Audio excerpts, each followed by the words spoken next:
الحمد لله وكفى وسلام على عباده الذين اصطفى أما بعد فأعوذ بالله من الشيطان الرجيم بسم الله الرحمن الرحيم جعل الله الكعبة البيت الحرام قياما للناس والشهر الحرام والهدي والقلائد ذلك لتعلموا أن الله يعلم ما في السماوات وما في الأرض وأن الله بكل شيء عليم اعلموا أن الله شديد العقاب وأن الله غفور رحيم ما على الرسول إلا البلاغ والله يعلم ما تبدون وما تكتمون قل لا يستوي الخبيث والطيب ولو أعجبك كثرة الخبيث فاتقوا الله يا أولي الألباب لعلكم تفلحون يا أيها الذين آمنوا لا تسألوا عن أشياء إن تبد لكم تسؤكم وإن تسألوا عنها حين ينزل القرآن تبد لكم عفى الله عنها والله غفور حليم قد سألها قوم من قبلكم ثم أصبحوا بها كافرين ما جعل الله من بحيرة ولا صائبة ولا وصيلة ولا حام ولكن الذين كفروا يفترون على الله الكذب وأكثرهم لا يعقلون وإذا قيل لهم تعالوا إلى ما أنزل الله وإلى الرسول قالوا حسبنا ما وجدنا عليه آباءنا أولو كان آباؤهم لا يعلمون شيئا ولا يهتدون يا أيها الذين آمنوا عليكم أنفسكم لا يضركم من ضل إذا اهتديتم إلى الله مرجعكم جميعا فينبئكم بما كنتم تعملون صدق الله مولانا العظيم وبلغنا رسوله النبي الكريم ونحن على ذلك لمن الشاهدين والشاكرين والحمد لله رب العالمين درود پاک اللهم صل على محمد وعلى آل محمد كما صليت على إبراهيم وعلى آل إبراهيم إنك حميد مجيد اللهم بارك على محمد وعلى آل محمد كما باركت على إبراهيم وعلى آل إبراهيم إنك حميد مجيد قابل ست تقریم میرے بزرگوں نوجوان بھائیوں، تلاوت کردہ آیات سے پچھلی آیات میں یہ حکم بیان ہوا تھا کہ حالت احرام میں اللہ تعالیٰ نے شکار کو قتل کرنا محرم کے لیے حرام قرار دے دیا ہے۔ تو گیا حالت احرام میں آدمی سے شکار کو اللہ تعالیٰ نے امن دے دیا۔ آگے اللہ تعالیٰ نے 4 چیزیں بیان کی ہیں جن کو اللہ تعالیٰ نے انسانیت کے لیے امن قرار دیا۔ فرمایا جعل اللہ الکعبۃ البیت الحرام قیاما للناس والشہر الحرام والہدی والقلائد۔ اللہ تعالیٰ نے خانہ کعبہ کو جو عزت والا گھر ہے یہ لوگوں کے قائم رہنے کا ذریعہ بنایا ہے۔ دوسری بات فرمائی شہر الحرام حرمت والے مہینے، اللہ تعالیٰ نے ان کو بھی انسانوں کے لیے امن کے مہینہ بنایا ہے۔ تیسرا فرمایا الحج، ہادی کو بھی اللہ تعالیٰ نے یہ امن کا ذریعہ بنایا ہے۔ اور چوتھا فرمایا قلائد، اللہ تعالیٰ نے اس کو بھی امن کا ذریعہ بنایا ہے۔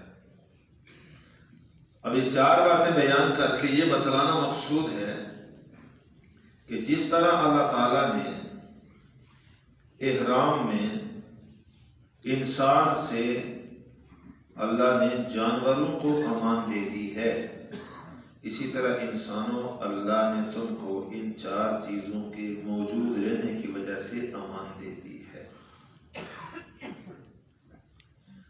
دوسری بات یہ سمجھائی مشرکین مکہ اس وقت چونکہ قابض تھے نزول قرآن کے وقت، تو اللہ تعالیٰ نے انہیں بتایا کہ ارد گرد کے تمام لوگ آپس میں خانہ جنگیوں کے اندر مبتلا ہیں، قتل و غارت میں، ڈکیتی میں، لوٹ مار میں، خوریزی میں، فساد میں لوگ مبتلا ہیں، پریشان ہیں، لیکن تم امن میں ہو۔ تو اس کی وجہ یہ میرا گھر ہے، اس کی وجہ یہ میرا گھر ہے کعبہ مکرمہ۔ تو سوچو جس اللہ نے تم کو حالت کفر میں اس کعبہ کی وجہ سے امان دیا ہے، ایمان لاؤ گے تو اللہ امن نہیں دے گا؟ مشرکین یہ بات کہتے تھے کہ اگر ہم کلمہ پڑھ لیں، اگر ہم کلمہ پڑھ لیں تو ہمیں خطرہ ہے اسلام دشمنی میں آس پاس کی جو قومیں ہیں وہ ہم کو ہلاک کر دیں گی۔ ان تصیبنا دائرہ، ساری دنیا کا نزلہ ہم پر گرے گا، لوگ ہمارے خلاف ہو جائیں گے، ہم کو زمین میں سے اٹھا لیا جائے گا۔ تو اللہ تعالیٰ نے فرمایا کہ عقل کے اندھو، ساری دنیا آپس میں لڑ رہی ہے، تم سے کوئی نہیں لڑ رہا، تمہاری عزت کی جاتی ہے۔ تو تمہاری عزت کیوں کی جاتی ہے؟ یہاں کعبہ ہے، تمہیں کعبہ کا پاسبان سمجھا جاتا ہے، تمہیں کعبہ کا مجاور سمجھا جاتا ہے، تم کعبہ کے پڑوسی ہو، تم حرم کے اندر رہتے ہو، تو لوگ تمہاری عزت کرتے ہیں، یہ حرم کے لوگ ہیں۔ اگر حرم نہ ہو تو تمہارا بھی وہی حال ہو۔ تو جس اللہ نے حالت کفر میں تمہیں اتنی عزت دی ہے، اگر تم ایمان لاؤ گے تو اللہ تمہیں ذلیل نہیں کرے گا۔ ایمان تو لاؤ۔ جعل اللہ کعبۃ البیت الحرام قیاما للناس، لوگوں کے قائم رہنے کا ذریعہ، قتل و غارت سے محفوظ ہونے کا ذریعہ، امن و امان کا ذریعہ اللہ نے بیت اللہ کو بنایا ہے۔ چنانچہ کعبہ کی حرمت آج تک باقی ہے۔ قیام للناس، لوگوں کا قائم رہنا ہے، یہ اس کعبہ کی وجہ سے۔ اور بعض حضرات نے یہ معنی بیان کیا ہے کہ روئے زمین پر لوگوں کا باقی رہنا کعبہ کی وجہ سے ہے۔ روئے زمین پر انسان کا جو وجود باقی ہے نا، تو کس کی وجہ سے ہے؟ کعبہ باقی ہے۔ اللہ کے رسول صلی اللہ علیہ وسلم کی ایک حدیث نقل کی جاتی ہے، فرمایا کہ قیامت سے پہلے ایک حبشی رنگ کا، کالے رنگ کا، سوکھی پنڈلیوں والا، کمزور ٹانگوں والا اپنا لشکر لے کر حملہ آور ہوگا کعبہ کے اوپر۔ فرمایا میں اس کو دیکھ رہا ہوں کہ کعبہ کے پتھر اٹھا کے پھینک رہا ہے ادھر ادھر۔ تو جس اللہ نے ابرا بادشاہ کو کعبہ کے اوپر حملہ کرنے سے روکا تھا، اسی اللہ نے اس کو چھوڑ دیا، یہ حبشی بادشاہ پہنچ جائے۔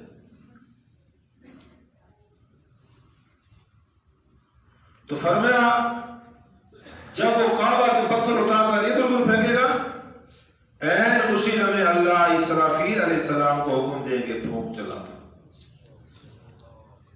کعبہ نہیں رہا، اب دنیا بھی نہیں رہے گی۔ تو جب تک کعبہ باقی ہے انسان باقی ہے۔ تو اللہ فرماتے ہیں تو جو اپنے وجود پر غرور کر کے اکڑ رہا ہے، یہ تیرے وجود کی بقا کا ذریعہ تو میرا کعبہ ہے۔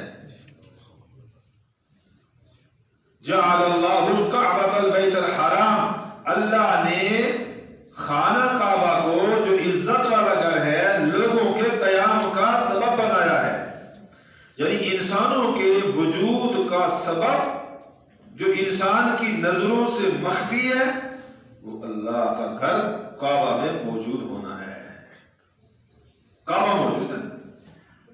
دوسری بات فرمائی والشہر الحرام، اللہ نے حرمت والے مہینوں کو انسانوں کے امن کا ذریعہ بنایا ہے۔ یہ 3 مہینے مسلسل ہیں، محرم الحرام، ذی قعدہ، ذی الحج، محرم الحرام، اور چوتھا مہینہ الگ ہے رجب کا۔ قدیم زمانہ جاہلیت سے لوگ رجب کے مہینے میں عمرہ کثرت سے کرتے تھے، جیسے ہمارے ہاں اسلام میں لوگ رمضان میں عمرہ کثرت سے کرتے ہیں۔ رمضان میں عمرے کا ثواب زیادہ ہے۔ آپ صلی اللہ علیہ وسلم نے فرمایا جس نے رمضان میں عمرہ کیا گویا اس نے میرے ساتھ حج کیا، اتنا بڑا ثواب ہے۔ تو لوگ رمضان میں زیادہ جاتے ہیں۔ تو زمانہ جاہلیت میں لوگ رجب کے اندر زیادہ عمرے پر جاتے تھے۔ اللہ نے اسی بیت اللہ کی طرف آنے والے حجاج اور عمار ان کو امن دینے کے لیے 3 مہینوں کو حرم قرار دیا۔ اس میں کوئی قتل و قتال نہیں کر سکتا، لڑائی نہیں کر سکتا۔ چنانچہ سفر حج کی وجہ سے 3 مہینے اکٹھے، ذی قعدہ، ذی الحج اور محرم، اور عمرہ کی وجہ سے رجب کا مہینہ۔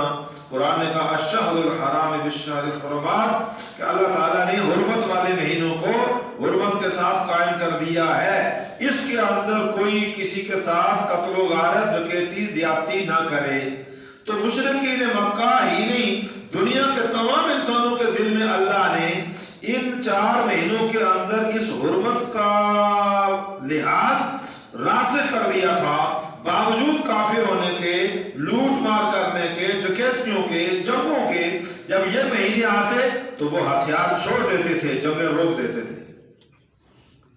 تو اس کا سبب کیا بنا؟ اللہ نے سب کے دلوں کو قبضے میں لیا اور یہ 4 مہینے حرمت کے رکھے، اور اس کی وجہ سے مکہ والوں کو اللہ نے امن دیا ہے۔ ساری دنیا کے لوگ آتے ہیں، تمہاری تجارت بھی چلتی ہے، تمہاری معیشت بھی مضبوط ہوتی ہے، تمہارا امن بھی باقی رہتا ہے، اور بیت اللہ کی آبادی بھی باقی رہتی ہے۔ تو وہ اللہ نے یہ ساری باتیں کی ہیں۔ تیسری بات فرمائی والہدی، ہدی وہ جانور ہے جو بیت اللہ کی طرف لے جایا جائے، وہاں جا کر حرم میں ذبح کیا جائے، اس کو کہتے تھے حج۔ تو اللہ کے نام کی نیاز دینا، حاجی حضرات جب حج پر جاتے ہیں تو کبھی اپنے ساتھ یہاں سے جانور لے کر جاتے تھے اور کبھی وہاں خرید کر دیتے تھے۔ آج کل چونکہ ہمارے ہاں اسفاری ایسے بن گئے ہیں، نظام ایسا بن گیا ہے، ساتھ یہاں سے اب لے جانے والی بات نہیں ہے، وہاں سے خرید کر جانور حرم کے اندر حج کے موقع پر ذبح کیا جاتا ہے، اس کو کہتے ہیں الحج۔ تو یہ بھی اللہ کی طرف سے ایک جانور ہے جو اللہ نے اس حرم کی عظمت اور عزت کے لیے تمہیں مقرر کر کے دیا ہے، اور اس کو بھی امن ہے، راستے میں جاتے ہوئے کوئی اس کو چھیڑتا نہیں تھا کہ یہ بیت اللہ کے نام کا جانور ہے، اللہ کے نام پر ذبح ہونے جا رہا ہے، یہ راستے میں کوئی اس کو چھیڑتا نہیں تھا۔ چوتھی بات فرمائی والقلائد، یہ جو قلائد یہ جمع ہے قلادہ کی، قلادہ کہتے ہیں پچکے کو۔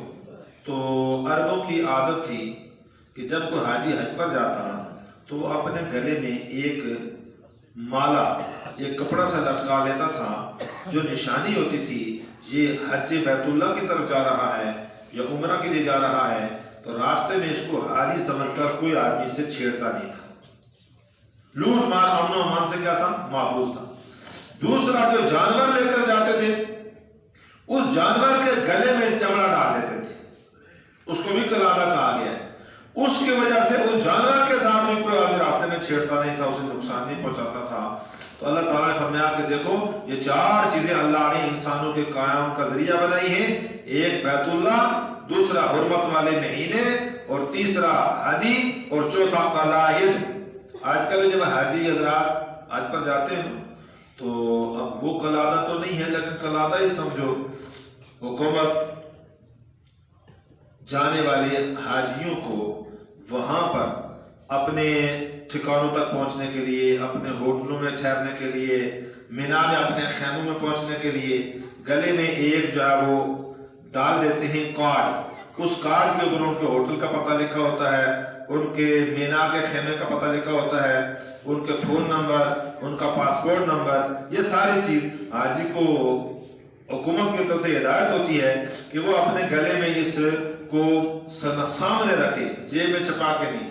بعض اوقات آج کل ایک کنگن سا بھی دیتے ہیں، حاجی حضرات اس کو اپنے ہاتھ پر باندھ لیتے ہیں، اس پر بھی باقاعدہ اس کا نام، اس کا پاسپورٹ نمبر، اس کا فون نمبر، اس کا ہوٹل نمبر، یہ ساری باتیں لکھی ہوتی ہیں، تاکہ اگر کہیں کوئی نقصان ہو جائے، کوئی حادثہ ہو جائے، کہیں گم ہو جائے تو دوسرے لوگ اس کو اپنے مرکز تک اس پتے کی وجہ سے پہنچا سکتے ہیں۔ تو دیکھو یہ ایک سہولت۔ تو اسی طرح اس زمانے میں قلادہ باندھتے تھے تاکہ پتہ چلے یہ حج کے لیے جا رہا ہے، راستے میں اسے کوئی چھیڑے گا۔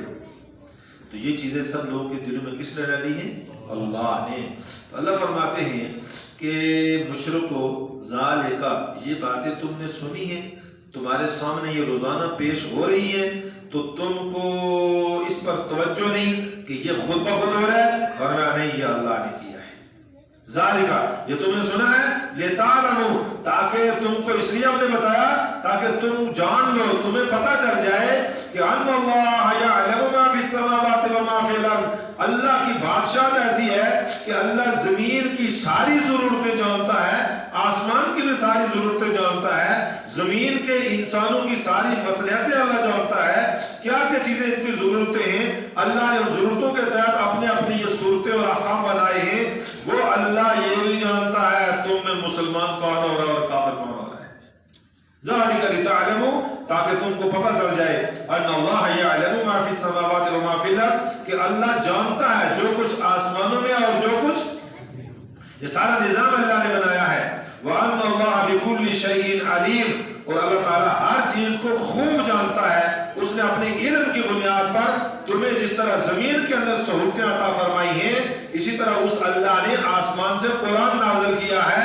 اس قرآن کو قبول کر کے حقیقی معنوں میں اللہ کے فرما بردار بن جاؤ تو پھر تمہاری آخرت بھی بن جائے گی۔ اور اگر تم ہماری اس دعوت کو قبول نہیں کرتے تو قرآن نے آگے تنبیہ کی ہے، اعلموا، یہ بات یقین کرو، ان اللہ شدید العقاب، اللہ پھر سخت سزا دینے والا بھی ہے۔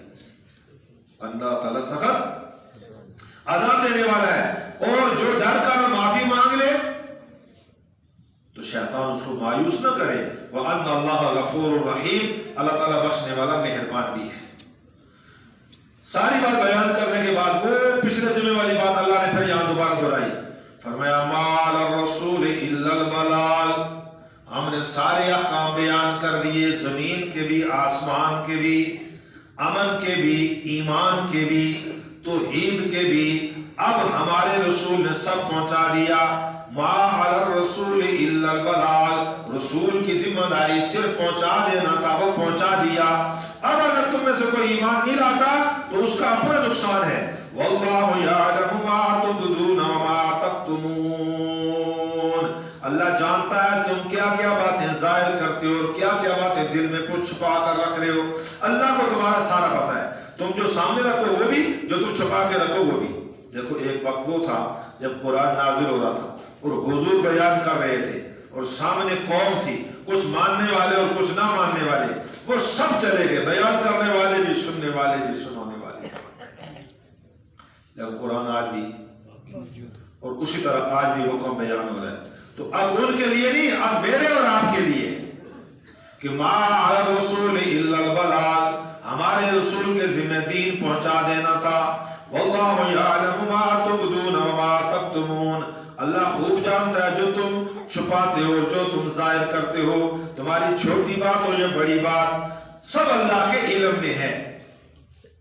آگے اللہ تعالیٰ نے ایک حکمت بھرا خوبصورت جواب دیا ہے، جو انسان ایمان کی طرف آنے میں اپنی ظاہری رکاوٹیں سمجھتے تھے، تو اللہ تعالیٰ نے قرآن پاک کے اندر ایسا جواب دیا ہے کہ اے انسان، اگر تو حقیقت کو سمجھ جائے، جس کو تو اپنے لیے خوبصورت سمجھتا ہے، یہی انجام کے لیے تیرے بدصورت ہے، جس کو تو اپنے لیے فائدے کا سمجھتا ہے، انجام کے اعتبار سے یہی تیرے لیے نقصان دہ ہے۔ قرآن کریم نے کہا قل اے محمد صلی اللہ علیہ وسلم یہ اعلان کر دو، لا یستوی الخبیث والطیب، دو چیزیں ہیں زمین کے اوپر، ایک ہے خبیث اور ایک ہے طیب، ایک ہے خبیث اور ایک ہے طیب۔ ہماری زبان میں بھی خبیث کسی اچھی چیز کو، کوئی کسی کو خبیث کہہ دے تو وہ لڑ پڑتا ہے، تو نے مجھے کیا کہا؟ خبیث کہا، تو نے مجھے گالی دی ہے، تو نے میری بےزتی کی ہے۔ تو لفظ خبیث خبث سے ہے، اور خبث کا معنی ہے نجاست۔ باتھ روم میں آدمی جاتا ہے تو سنت طریقہ ہے، باتھ روم میں داخل ہونے سے پہلے دعا پڑھ کر جائے، تو کیا پڑھے؟ اللہم انی اعوذ بک من الخبث والخبث، خبیث فرمایا خواص جتنی ہے اللہ تعالیٰ مجھے اس سے محفوظ فرمائے۔ حدیث میں آتا ہے جو بیت الخلاء ہوتے ہیں یہ شیاطین کے ڈیرے ہوتے ہیں، شیاطین کے ڈیرے ہوتے ہیں۔ جب آدمی دعا پڑھ کے اندر جاتا ہے تو یہ ان سے اسی طرح چھپ جاتا ہے جس طرح بیت الخلاء کی دیواروں کی وجہ سے اندر جا کر تم باہر انسانوں سے چھپ جاتے ہو۔ آپ کے گھر میں بیت الخلاء ہے، دروازہ ہے، باقی دیواریں ہیں، آپ اندر گئے، دروازہ بند کر دیا، باہر والوں سے آپ کیا ہو گئے؟ لیکن شیطان سے نہیں چھپے، اور میں شیطان آدمی کی مقعد سے کھیلتا ہے، اس کو قضاء حاجت پوری نہیں ہونے دیتا، اس کو تنگ کرتا ہے۔ تو فرمایا جب دعا پڑھ کر اندر جائے گا تو شیطان کی نظروں کے درمیان اور بندے کے پاس یہاں بھی دیواریں کھڑی ہو جائیں گی۔ تو جس طرح بیت الخلاء کی دیواروں سے یہ بندوں کی نظروں سے مستور ہو جاتا ہے، دعا پڑھ کر یہ شیطان کی نظروں سے بھی مستور ہو جاتا ہے۔ تو شیطان کو کیا کہا گیا؟ خبیث کہا گیا۔ تو خبیث ہر بری چیز کو کہتے ہیں، خواہ وہ قول کے اعتبار سے ہو، خواہ وہ فعل کے اعتبار سے ہو، خواہ وہ اعتقاد کے اعتبار سے ہو، خواہ وہ مال کے اعتبار سے ہو، خواہ وہ حکم میں حلال اور حرام کے اعتبار سے ہو۔ اب اللہ نے بیع کو حلال کیا ہے اور سود کو، تو سود خبیث اور بیع طیب۔ اللہ نے عقیدہ توحید کو طیب قرار دیا ہے اور عقیدہ شرک کو خبیث قرار دیا ہے۔ اللہ نے سچ کو طیب اور جھوٹ کو خبیث قرار دیا ہے۔ اب ایک آدمی حلال مال تھوڑا سا کماتا ہے، تھوڑا سا کماتا ہے، روزانہ کے اخراجات پورے نہیں ہوتے اس مہنگائی کے دور میں، بڑا گھر نہیں بنا سکتا، 8-10 بچے ہیں، 2-3 کمرے ہیں، ٹوٹی ہوئی چھت ہے، لیکن حرام مال اس میں نہیں ہے، تو یہ طیب ہے یہ۔ اور 2 کنال میں بنگلہ ہے، سارا مال سود کا ہے، رشوت کا ہے، غصب کا ہے، اس پر ماربل لگا ہوا، ٹائلیں لگی ہوئی، سامنے بڑے شاہانہ قسم کا گیٹ لگا ہوا، آگے پیچھے بڑی گاڑیاں چل رہی ہیں، دیکھنے والوں کی نظروں میں تو بہت خوبصورت عالیشان محل ہے، لیکن اندر سے خبیث ہے، اندر سے۔ تو اللہ نے کیا کہا؟ قول اے محمد صلی اللہ علیہ وسلم ان سے کہہ دے لا یستوی الخبیث والطیب، لا یستوی الخبیث والطیب، خبیث اور طیب دونوں برابر۔ حالانکہ طیب مکان چھوٹی سی جھونپڑی، ایک مہمان کے ٹھہرانے کی جگہ نہیں اس کے پاس، اور یہ 2 کنال میں عالیشان بنگلہ، اور اندر میں رہنے والے 4 آدمی ٹوٹلی 100 آدمی یہاں ٹھہر سکتا ہے، لیکن یہ حرام کا بنا ہوا وہ حلال کی جھونپڑی بنی ہوئی، عرش والے کے نزدیک جو جھونپڑی والے کی قیمت ہے وہ اس حرام مال کی نہیں۔ لا یستوی الخبیث والطیب، حلال کی مزدوری ہے، 100 روپیہ بنتا ہے روزانہ بڑی مشکل سے، یہ تو جھوٹ بولا، بے ایمانی کی، چالاکی کی، چوری کی، اور 1 لاکھ روپیہ بنا لیا، تو زیادہ 1 لاکھ ہے یا 100 روپیہ؟ 1 لاکھ نا، لیکن اللہ فرماتے ہیں یہ خبیث ہے اور وہ 100 روپیہ طیب ہے۔ یہ خبیث 1 لاکھ، وہ طیب 100 برابر۔ تو ہم مال کمائیں تو دیکھیں خبیث لے رہے ہیں طیب لے رہے ہیں، ہم زبان سے قول بولیں تو دیکھیں خبیث بول رہے ہیں طیب بول رہے ہیں، ہم عقیدہ رکھیں تو اس پہ غور کریں ہمارا عقیدہ خبیث ہے یا طیب ہے۔ ہر اعتقاد کے اعتبار سے بھی خبیث اور طیب، قول کے اعتبار سے بھی خبیث اور طیب، فعل کے اعتبار سے بھی خبیث اور طیب، مال کمانے کے اعتبار سے بھی خبیث اور طیب، ہر اعتبار سے آدمی اپنی چیز کو دیکھے۔ اور یہ تو لوگوں کی زبان پر ہے کہ مہنگائی کے اس دور میں حلال مال سے تو اتنا کچھ نہیں بنتا جو حضرت بنا رہے ہیں، کیا کہنا؟ حلال مال سے تو اتنا کچھ نہیں بنتا جو حضرت بنا رہے ہیں۔ تو معنی کیا ہے کہ لا یستوی الخبیث والطیب، خبیث اور طیب دونوں برابر۔ فرمایا وَلَوْ أَعْجَبَكَ كَثْرَةُ الْخَبِيثِ، اگرچہ اس طیب کے مقابلے میں وہ خبیث مال کی کثرت تمہیں بہت حیران کرے، تعجب میں ڈال دے، تمہیں خوش کر دے، پھر بھی اس کے مقابلے میں طیب بہت عمدہ ہے، طیب کے اوپر جانا، خبیث کے پیچھے نہ جانا۔ کیوں؟ بات سمجھو، مثال سے بات سمجھ آ جاتی ہے۔ چھوٹا بچہ ہے، اس کے سامنے آپ نے سانپ لا کر چھوڑا، اور سانپ جتنا موذی ہے اتنا ہی اللہ نے اس کو خوبصورت بڑا بنایا ہے۔ کیوں جی؟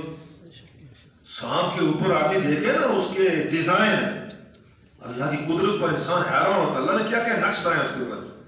لوگ اس کے نقش کو تو اپنے قالینوں پر بناتے ہیں، لوگ اس کے نقش کو اپنے جو گھروں کے اوپر خوبصورتی کے طور پہ سینریاں بناتے ہیں، تو سانپ کا منہ کاٹ دو باقی تو وہ سارا خوبصورت ہی۔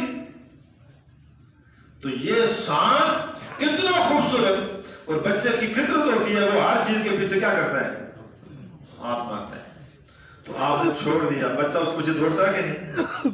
تو آپ بچے کو ہاتھ لگوانے دیتے ہیں؟ کیوں؟ وہ تو اس کو بہت اچھا لگ رہا ہے، لیکن آپ کہتے نہیں دیکھنے میں خوبصورت ہے، اندر سے بڑا خبیث ہے، کھاؤ گے تو مر جاؤ گے، یہ تمہیں کاٹے گا تو مر جاؤ گے۔ اللہ جل وعلا فرماتے ہیں یہ سود کا مال، یہ بڑے بڑے بینک بیلنس تمہیں سود کی کوٹھیاں اور بنگلے بازار بڑے خوبصورت لگتے ہیں، اندر یہ سارا خبیث ہے۔ اگر اس کو اپنی ملکیت سے نہیں نکالا اور توبہ نہیں کی، یہ حرام مال نہیں چھوڑا، تو اندر بڑا خبیث ہے، آگے پہنچو گے تو یہ تمہیں کاٹے گا۔ ایسے ہی شرک تمہیں بظاہر بڑا خوبصورت لگتا ہے لیکن یہ اندر سے بڑا خبیث ہے. جو موت کے منہ میں پہنچو گے سیدھا اٹھا کر جہنم کی آگ میں ڈال دے گا, سیدھا اٹھا کر جہنم کی آگ میں ڈال دے گا, کوئی پوچھنے والا نہیں ہے. ابھی وہ سیالکوٹ کا جو واقعہ ہوا ہے, سری لنکا کا وہ شہری, کس بات پر انہوں نے پکڑا, کیوں مارا, ایسا اقدام تو اسلام اس کی اجازت نہیں دیتا, ہم سب اس کی مذمت کرتے ہیں. لیکن میں نے ایک اور بات سوچی کہ وہ بغیر ایمان کے تھا تو کتنا بدبخت انسان ہے کہ مرنے سے پہلے ہی جہنم کی آگ اس کو دنیا میں لگ گئی, اور مرنے کے بعد کہاں گیا جی؟ تو سارے جی بولیے جنت جہنم تھے کہ نا؟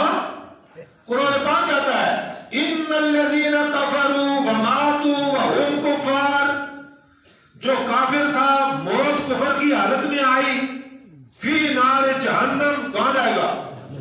خالدین فیہا, ہمیشہ اسی میں رہے گا. اولئک هم شر البریہ, مخلوق میں یہ بدتر ہے.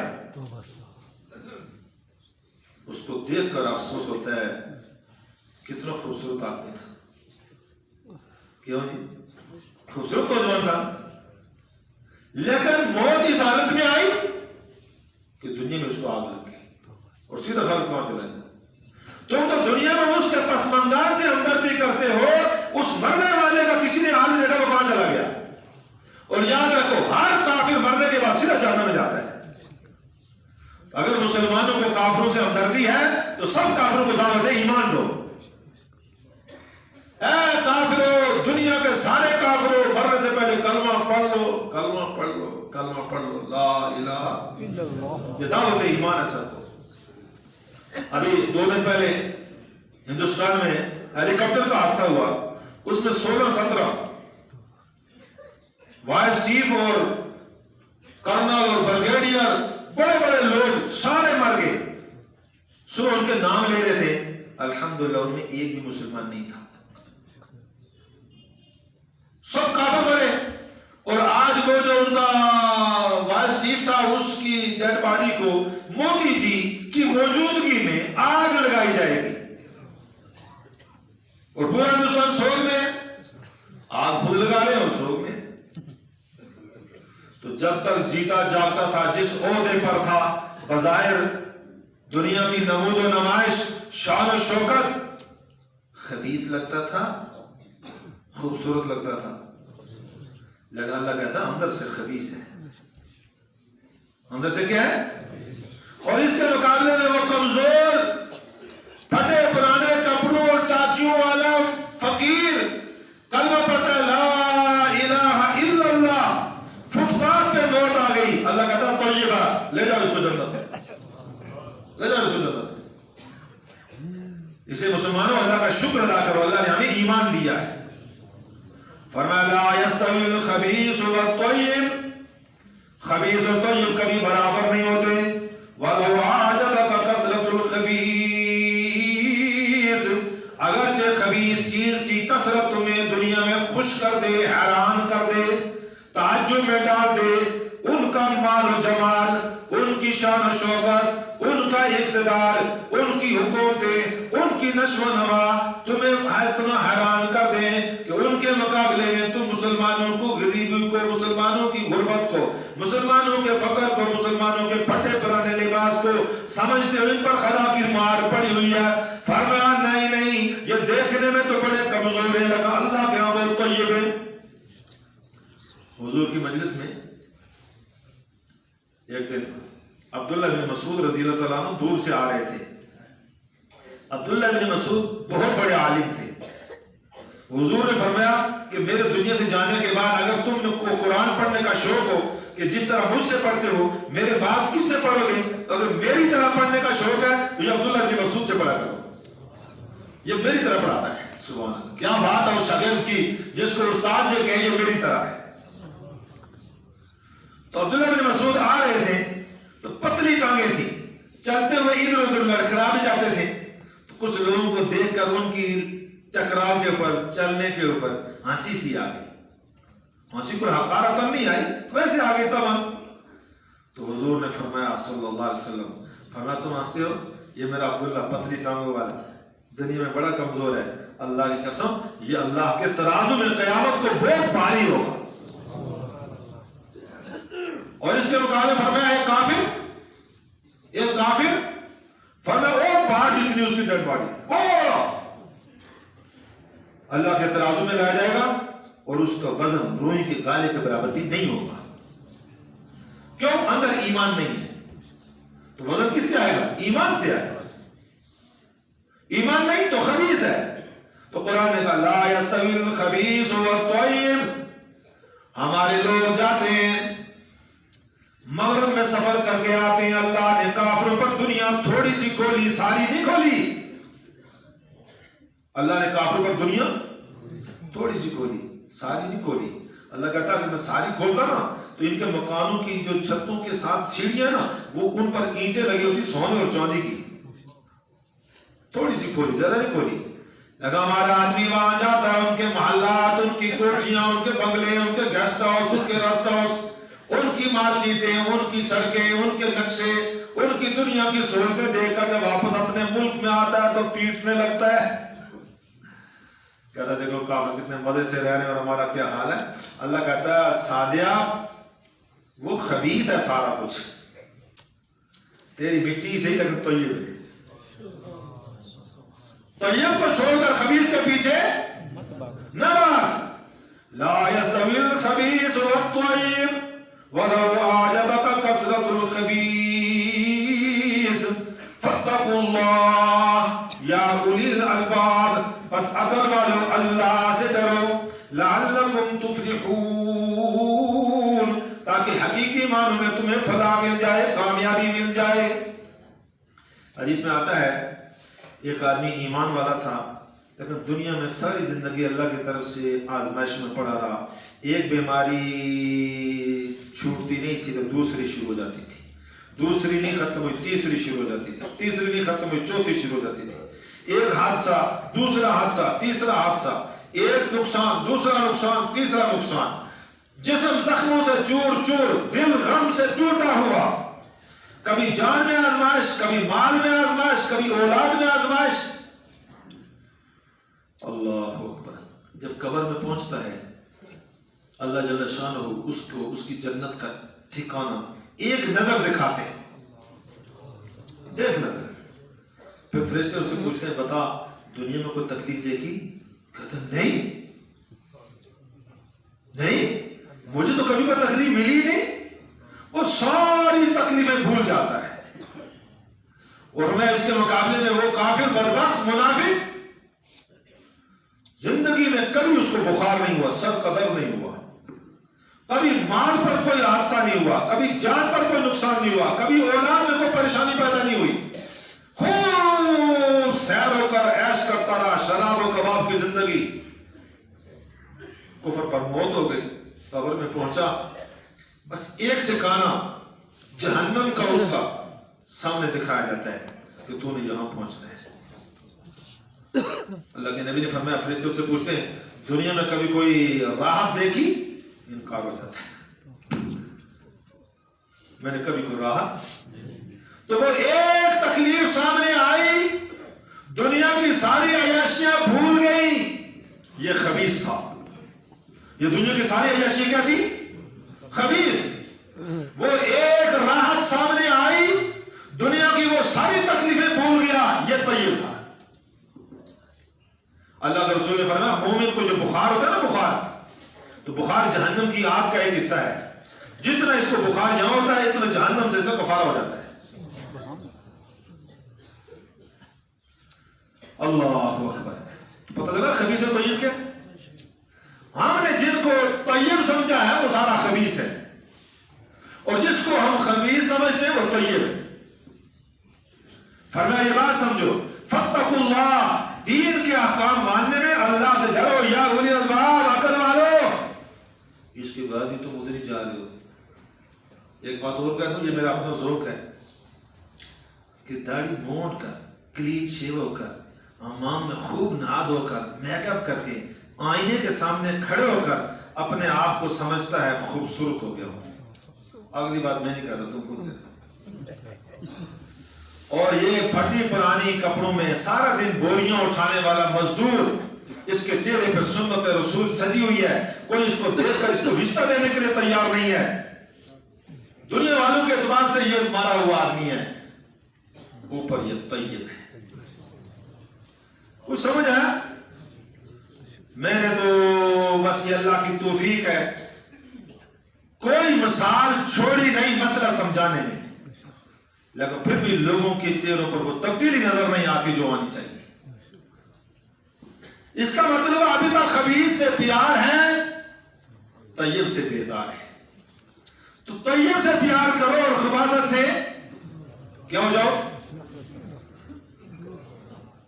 بالکل نہیں بول رہے، وہ جنہیں رکھیں تو اسے بولیے رقابت اچھا ہے۔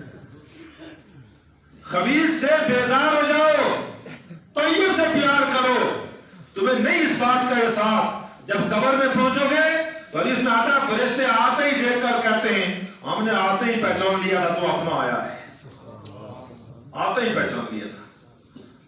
کیوں جی؟ آپ نے ماشاءاللہ داڑھی رکھی ہے، ٹوپی رکھی ہے، پگڑی رکھی ہے، قرآن پاک آپ کو نہیں آتا، حدیث آپ کو نہیں آتی، نماز آپ کو پوری طرح تلفظ بھی نہیں آتا، لیکن ظاہری صورت آپ کی ایسی ہے، پاکستان میں کسی اجنبی جگہ میں جاؤ تو لوگ آنے مولوی صاحب ادھر آ جاؤ، قاری صاحب ادھر آ جاؤ، نو جو مولوی نو جو قاری، لوگ کہتے ہیں کہ نہیں؟ تو کیوں کہتے ہیں؟ کہ شکل سے پہچانتے ہیں کہ یہ کوئی مولوی قاری ہے، شکل سے پہچانتے ہیں۔ ہمارے دو ساتھی اللہ غریب پر رحمت کرے، اللہ ان کو جنت میں اعلیٰ مقام عطا فرمائے، چلے گئے دنیا سے، اللہ نے ان کو بہت خوبصورت بھی بنایا تھا، وضاقت بھی سنت کے مطابق پوری، سر پہ امامہ، تو کہتے تھے ہم جماعت کے ساتھ جس مسجد میں جاتے ہیں تو وہاں کوئی کمزور ساتھی ہو تو ہمیں دیکھ کے وہ سوچا تھا بڑے شیخ الحدیث آ گئے، میرا مسئلہ مشکل ہے، نہ بیان نہ در، سب کچھ چھوڑ دیتا تھا وہ مقامی آدمی، مولوی صاحب سب کچھ آپ کے حوالے، نماز بھی آپ پڑھاؤ، بیان بھی آپ کرو، تو کہتے تھے ہم تو اندر سے بالکل خالی تھے، لیکن ظاہری شکل کو دیکھ کر روب ایسا ہوتا تھا کہ بندہ کر لیتا تھا کہ یہ بہت بڑا کوئی علامہ آ گیا ہے۔ تو فرشتے کہتے ہم نے تمہیں آتے ہی قبر میں پہچان لیا تھا، کوئی تو کیا شان ہوگی اس مومن کی جس کو وہ کہہ دیں اپنا آیا ہے، جس کو وہ کہہ دیں اپنا آیا ہے۔ اللہ ہمیں معاف فرمائے۔ آگے آداب سکھائے رسول اللہ صلی اللہ علیہ وسلم کے صحابہ کرام کو، حضور اللہ کا ادب سکھاتے ہیں بندوں کو، تو اللہ اتنے مہربان ہیں کہ پھر اللہ بندوں کو ادب سکھاتے ہیں اپنے رسول کا۔ استاذ اپنی کلاس میں کبھی یہ نہیں کہتا لڑکوں سے کہ تم میرا احترام کرو، میں تمہارا استاذ ہوں، لیکن استاذ اساتذہ کا احترام سکھائے گا تو باقی اساتذہ اس استاذ کا بھی احترام سکھائیں گے۔ والدین اپنی اولاد کو کبھی نہیں کہتے ہیں کہ ہم تمہارے باپ ہیں ہمارا احترام کرو، لیکن اپنی اولاد کو والدین کا احترام سکھائے گا تو اللہ ان کے دل میں ڈالے گا کہ ان کا احترام تو کر۔ لقمان علیہ السلام نے بیٹے سے کہا یا بنی لا تشرک باللہ، میرے پیارے بیٹے اللہ کے ساتھ شرک نہ کرنا۔ سورہ لقمان اٹھا کر دیکھو، آیت ختم ہوئی تو رب تعالیٰ نے فرمایا وَصَّيْنَا الْإِنسَانَ بِوَالِدَيْهِ، ہم نے بھی انسان کو حکم دے دیا اپنے والدین سے اچھا سلوک کرنا۔ حضرت شاہ رفیع الدین رحمہ اللہ تعالیٰ اس قرآن پاک کے حاشیے پر لکھتے ہیں جب لقمان نے بیٹے کو اللہ کا حق بتایا تو اللہ نے بیٹے کو باپ کا حق بتایا۔ یہ بات سمجھ آئی؟ تو اس جگہ اللہ نے لوگوں کو رسول کا ادب سکھایا، اور اس ادب میں کیا سکھایا؟ فرمایا یا ایھا الذین آمنوا، اے ایمان والو، لا تسألوا عن اشیاء، میرے محبوب سے غیر ضروری سوال نہ کیا کرو۔ کوئی مسئلہ پوچھنا ہو آپ کو نہیں آتا تو پوچھ سکتے ہو، لیکن غیر ضروری سوال، حضور صلی اللہ علیہ وسلم ایک مجلس میں بات فرما رہے تھے، ایک آدمی اٹھ کر کہنے لگا من ابی یا رسول اللہ، میرا باپ کون ہے؟ تو آپ نے فرمایا ابو کا حذیفہ، تمہارا باپ حذیفہ ہے۔ ایک اور کھڑا ہو گیا منافق، کہنے لگا آئینہ ناقتی غلہ، میری گمشدہ اونٹنی کدھر ہے؟ حضور نے کہا لا ادری، مجھے نہیں پتا تیری اونٹنی کدھر ہے، بتایا میں کو عالم الغیب تو بڑبڑایا،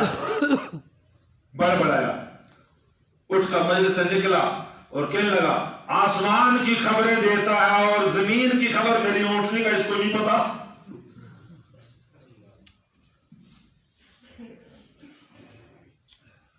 اللہ اکبر۔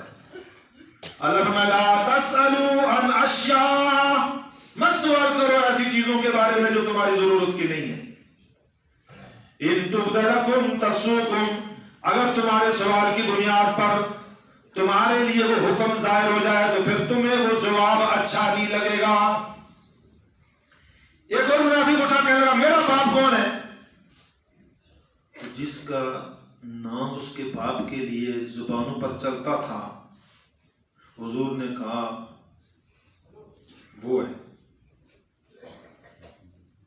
نہیں بات سمجھے؟ بھائی آپ کہتے ہیں یہ جمیل کا بیٹا ہے، حضور نے کہا یہ بکر کا بیٹا ہے، تو اس کی بات سچی حضور کی، سب کو پتہ لگ گیا یہ کون ہے، پتہ لگ گیا نا؟ تو اللہ نے کہا کیوں سوال کرتے ہو؟ ان تبد لکم، سوال کا جواب آ گیا تو تسؤکم، تمہیں تکلیف ہوگی، تم نے اپنی بے عزتی خود کرائی ہے، پردہ تھا پردے میں نہیں دیتے، مت سوال کرو میرے پیغمبر سے بلا ضرورت۔ حدیث میں آتا ہے ایک موقع پر جب حج کی فرضیت کا حکم نازل ہوا، ایک صحابی تھے اقرا بن حابس، آ کر حضور کے پاس کھڑے ہو گئے، لکل عام یا رسول اللہ، کہ یہ ہر سال حج فرض ہے؟ حضور خاموش۔ دوبارہ سوال کیا ہر سال حج فرض ہے؟ آپ خاموش۔ تیسری بار سوال کیا ہر سال فرض ہے؟ آپ پھر خاموش۔ پھر سوال کیا تو آپ نے فرمایا زندگی میں ایک بار فرض ہے، اور پھر فرمایا کہ اگر میں کہہ دیتا ہر سال فرض ہے تو فرض ہو جاتا، اگر ہر سال فرض ہو جاتا تو پھر ہر سال حج کرنا مشکل ہو جاتا ہے۔ تو اللہ نے فرمایا کہ یا ایھا الذین آمنوا، ایمان والو، لا تسألوا، مت سوال کرو، عن اشیاء، ایسی چیزوں کا، ان تبد لکم تسؤکم، اگر ان کا جواب تمہارے سامنے آئے تو تمہیں پریشان کر دے گا، وَإِن تَسْأَلُوا عَنْهَا حِينَ يُنَزَّلُ الْقُرْآنُ، بالخصوص اس وقت سوال کرو جب آسمان سے قرآن بھی اتر رہا ہے۔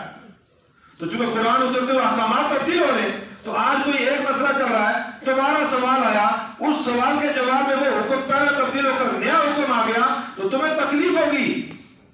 عفا اللہ عنہا، اللہ نے تمہیں اس بات سے معاف کیا، آئندہ غیر ضروری سوال، ویسے لوگوں کی عادت ہوتی ہے غیر ضروری سوال کرنے کی۔ ہمارا ایک ساتھی تھا، اسے ایک آدمی پوچھنے لگا کہ موسیٰ علیہ السلام کی ماں کا نام کیا ہے؟ تو اس آیا تو موسیٰ علیہ السلام ماؤں نو آیا اچھتا کیا ہے سے؟ تمہارے کو فائدہ کا ہے، تم اپنی نماز سیدھی کرو، اپنے کلمہ سیدھا کرو، اپنا فائدہ سوچو، غیر ضروری سوال کرنے کی ضرورت نہیں ہے۔ بعض لوگ پوچھتے رہتے ہیں جی وہ ابراہیم علیہ السلام کا جو دمبا آسمان سے آیا تھا جی اس کی کھال کدھر گئی تھی؟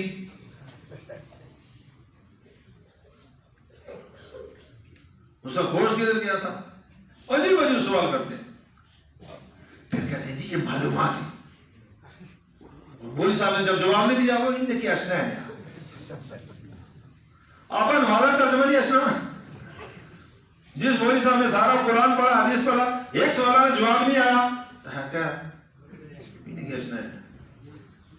تو یہ قرآن پاک خود ادب سمجھاتا ہے کہ غیر ضروری سوال وہ کرو جس کی تمہاری ضرورت ہو۔ اور ایک بات اور سمجھو، کوئی آدمی اگر کسی آدمی سے سوال کرے اس غرض سے کہ اس کو جواب نہیں آئے گا اور یہ سب کے سامنے رسوا ہو جائے گا، اللہ اس سوال کرنے والے کو اس وقت تک موت نہیں دے گا جب تک یہ بھی سب کے سامنے رسوا نہ ہو جائے۔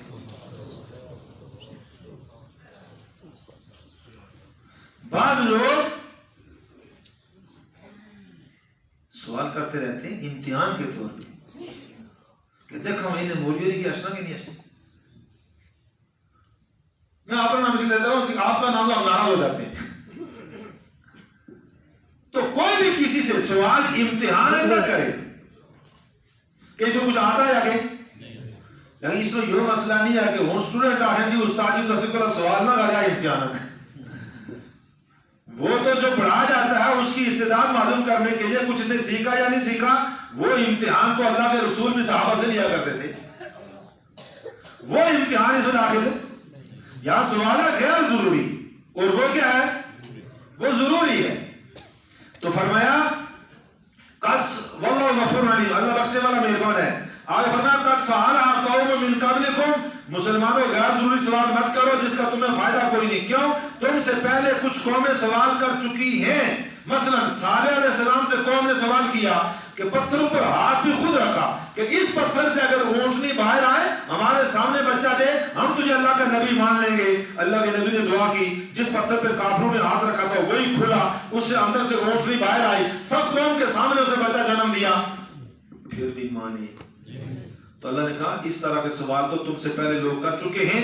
جب جواب آیا تو مسلمان ہونے کے بجائے ثم اصبحوا بها کافرین، پھر کافر ٹھہرے. اور اگر تم بھی ایسا ہی کرو گے تو اللہ کا عذاب آ جائے گا. اس لیے غیر ضروری سوال نہ کیا کرو. اللہ جل شانہ سمجھنے کی توفیق عطا فرمائے. ربنا تقبل منا انک انت السمیع